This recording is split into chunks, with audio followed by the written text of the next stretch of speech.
मोठी बातमी लोकसभेच्या जागावाटपावरून महायुतीत वारंवार ठिणगी पडत असल्याचे दिसून येत आहे. जागावाटपात भाजप शिवसेना शिंदे गटाला महत्त्व देत नसल्याची टीका होत आहे. महाराष्ट्रातील भाजप नेत्यांनी आमचा विश्वासघात करीत केसाने गळा कापू नये, अन्यथा माझेही नाव रामदास कदम आहे, असा दम कदमांनी भाजपला दिला होता.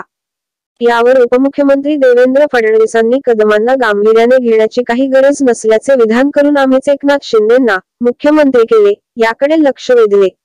यावर शिंदे गटाकडूनही फडणवीसांना आरसा दाखवण्याचे काम करण्यात आले. रामदास कदमांनी केलेल्या आरोपांवर देवेंद्र फडणवीस म्हणाले होते, रामदास भाईंना मी चांगले ओळखतो. त्यांना असे विधान करण्याची सवय आहे. कधी कधी ते टोकाचेही बोलतात.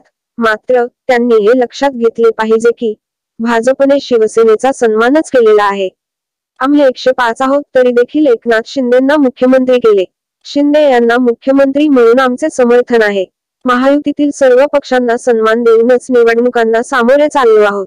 पुढेही त्यांचा सन्मान ठेवणारच आहोत. मात्र अनेक लोक वारंवार आमचे लक्ष वेधून घेण्यासाठी टोकाची भूमिका घेतात.